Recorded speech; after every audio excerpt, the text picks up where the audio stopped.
get the laugh out first. Just like take myself seriously for a second.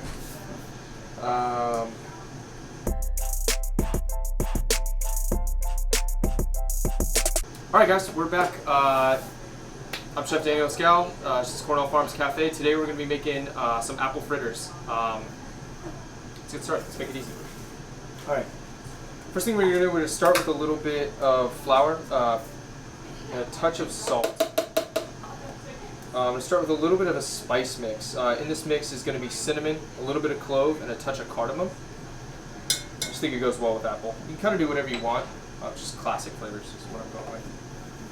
Give this a little bit of mix. Make sure we distribute the spices evenly through it, just so that when you make your dough and it starts to tack up, you don't get one spot that's more bland than another. Alright, next we're going to go in with a little bit of warm butter and milk. This should be about 110 degrees. I don't think you need to nerd out with it and temp it. The one thing you don't want is that it's too hot, because this is a yeasted dough, so when we add the yeast, you want to make sure that that dough is not like significantly above 110 degrees, or else you'll kill your yeast, you won't have a good proof. So we'll add this right into the mix. We're going to add a couple of eggs. With just a touch of nice vanilla extract. I think that the imitation stuff, you can use it. I just don't think it tastes the same.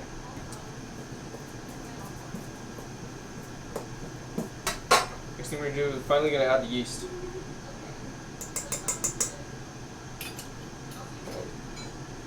Even though this is a really, really wet dough, I still do want to use a dough hook for it. Because the biggest thing is that to keep it really uniform, it's essentially a donut. So with a donut, you don't want it to be too bready. You don't want it to be overly chewy. You want that nice crispy outside, nice fluffy interior.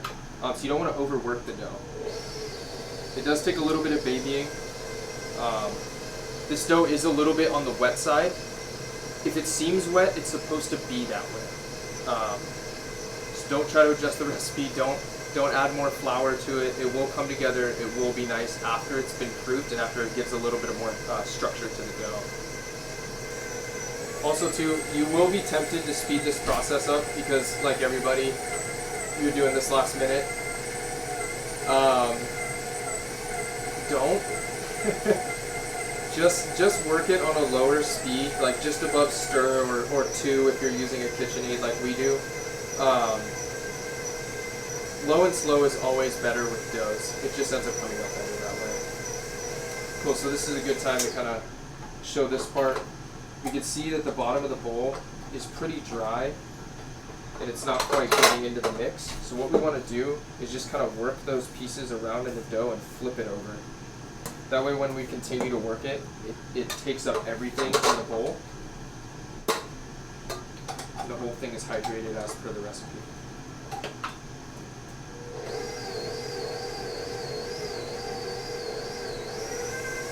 So now at this point, we're starting to have a cohesive dough. It's starting to peel from the sides a little bit. So we're going to let this guy go for another like 2 minutes and we'll be right back to it. Alright, so we've been letting our dough mix. This has been going for about 4 minutes now.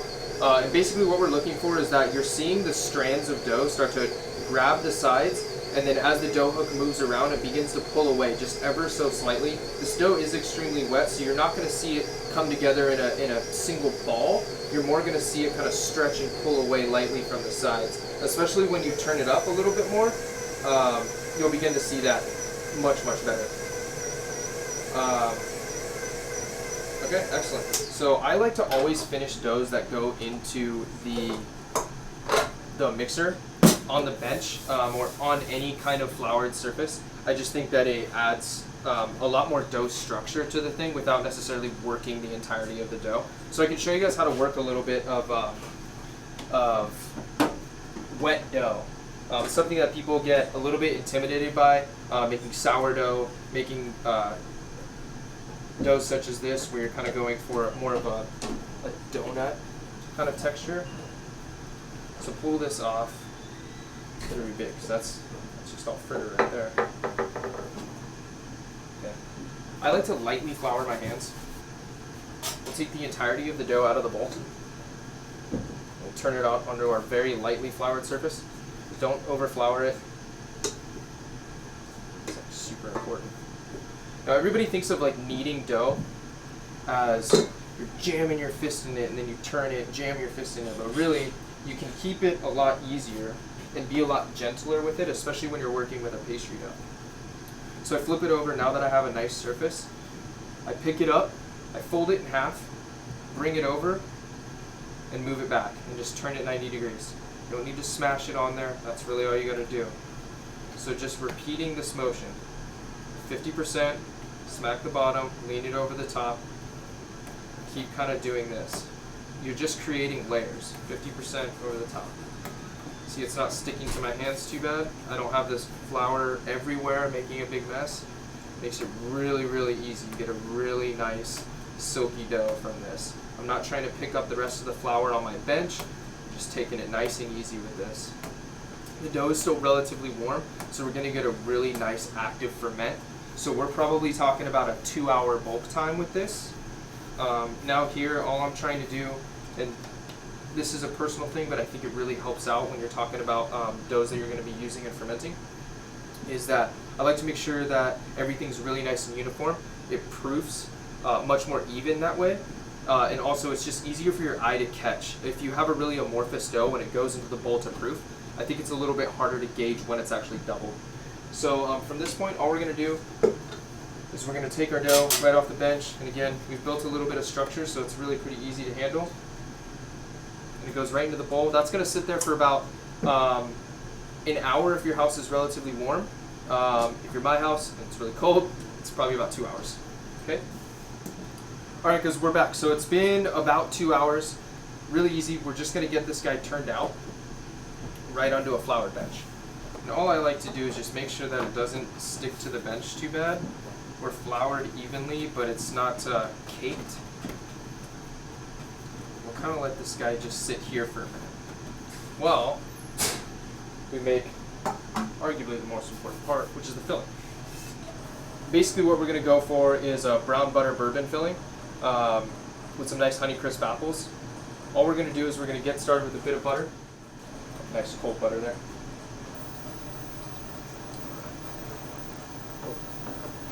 So as we're getting our butter melted, I just wanted to make a couple notes. So basically what we're trying to do is we're trying to make brown butter. Essentially what that is just browning the milk solids within the butter. Gives it a really nice like nutty note. And I think it's really important, especially when you're talking about a really nice, a standout apple fritter, if you will. One thing to be really conscious of is that what you're doing is you're evaporating all of the water and getting down to the milk solids. So if you're thinking about it like that, you can use any liquid base to stop the butter from browning if it starts to get a little bit too far.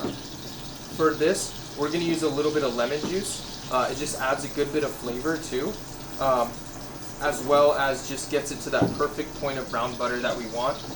So this is kind of the point that I like to take it to when I'm really conscious of it. And you guys can see it on camera, I think, there, where you have this really nice light brown. And if you keep that on the burner much longer, it's going to get really dark. So I add a little bit of lemon juice. It's going to bubble a bit, but that's okay.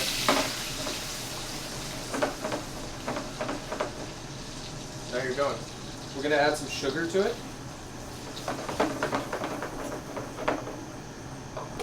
We have some nicely small diced apples that we're going to add to this mix.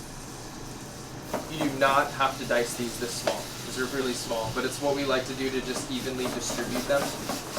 And we're just going to cook this down until that liquid, a good amount of that liquid I should say, has evaporated. You're going to cook some liquid out of the apples. Hence why we like to dice them down really small, is it makes sure that when we drop the fritter into the fryer, it doesn't purge a lot of liquid and then really start to spray a lot of oil. We're going to add a little bit of cinnamon and allspice into this. Just go real classic flavors with this one. And then we'll just cook that into the whole mix. I find that like making sure that they're really cooked all the way through. They've sucked up a lot of that syrup. They've got all the spice in it, but also they're soft enough that when you fold over your dough to make your fritter, you can kind of smash them into the dough and they're really evenly distributed. If there's still like a couple of them that are undercooked, they might squiggle their way out when they're frying, and we don't want to lose any of those guys. Start to smell good, stroke it through it. Taking a while to fill that gap. So we're gonna add just a bit of apple cider vinegar actually.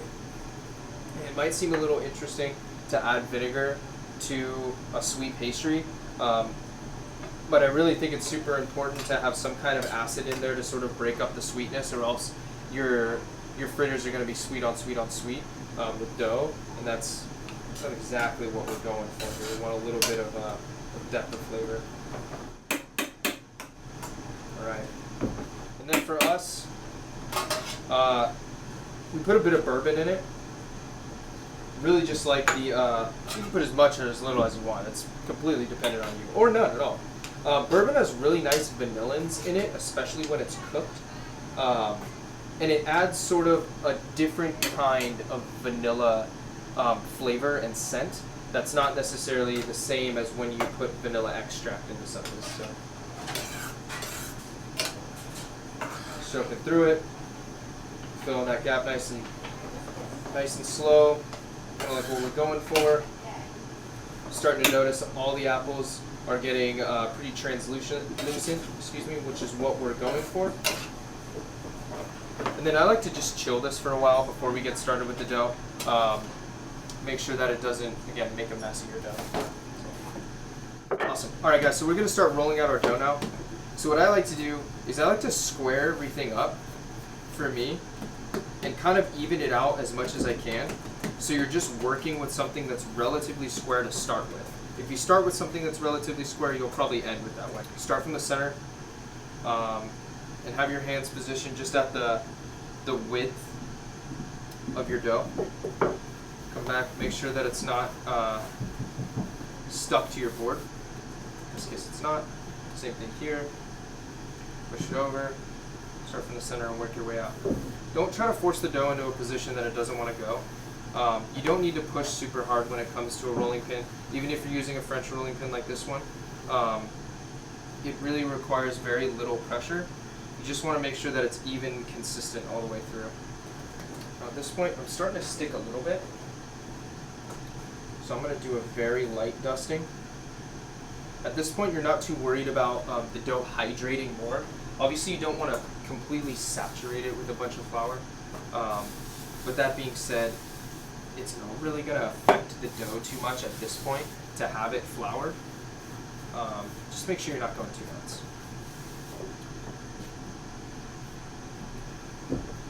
Alright, cool. We're nice and even all the way through. Check our sides here. Let the dough relax and kind of come to itself. We're not stuck anywhere, so that's great. So we can get started on the next part, which is going to be filling it. Alright guys, so we're just going to fill our dough. Basically, you just want to go from your 50% mark and work your way towards you. I feel like it's the easiest way to work. Start here. All your apples in there. Pull this away in a second so you guys can actually see what I'm doing here. Yeah. Well, these are going to be nice and full. Woo! So, we're going to bring our dough over the top. Like to press it nice and even. Okay. I'm using the side of my hand and my palm just to kind of seal it in. So anyways, what we're going to be doing is we're just going to be cutting these down into even little strips here. Come back. Cut them into smaller chunks. Pick these guys up and just stack them and smash them together. Take your little mini pieces. All doesn't matter too much. All we're trying to do is get these guys stacked and smashed. Okay. So I'm going to get the rest of these shaped, and then we're going to put them in the fridge for a little bit and let them just hang out and kind of like harden up a little bit more before we get them into the fryer. I found that like having the difference of temperature when you drop cold stuff into the fryer, it makes it a little bit crispier on the outside. You just have to be more conscious about when you're frying it off, that you cook it all the way through and that you don't have mushy dough in the center of your fritters. So we'll be back after we chill these guys out. Okay, cool. All right guys, so we're gonna make a little bit of icing. We're gonna make really, really simple icing. All you're gonna do is start with a bit of powdered sugar, a little bit of vanilla extract. We use cream. You can use milk, just a preference. We're just gonna slowly add that in there until it's fully incorporated. We want to make a little bit of a thicker icing too, so that it really glazes the fritters really well. I'm just going to kick this up a bit and make sure that it's just nice and smooth and cohesive. This is one of those ones, crank it, let it go, let it come together, and you're ready to rock.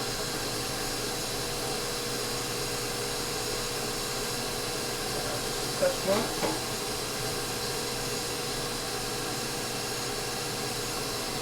All right, so we've got our icing all together. It's ribboning in the mixer, so we'll just take it out and just show you guys that over here.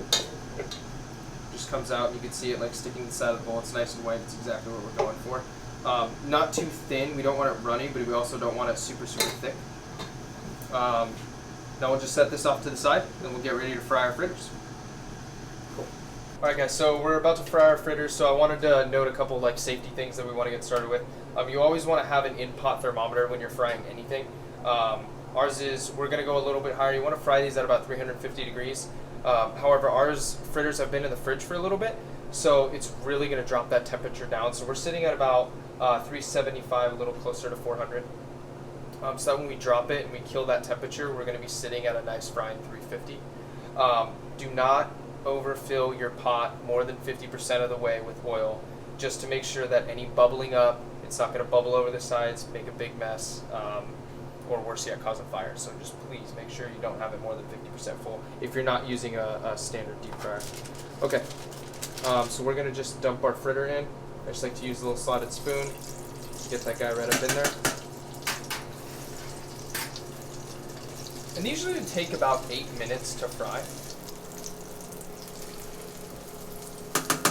As it's frying, just give it a flip.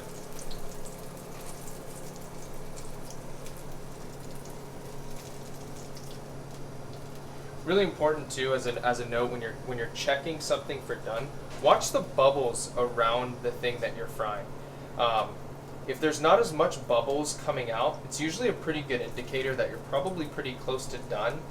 If you haven't gone over already, already starting to get some really nice color on this guy.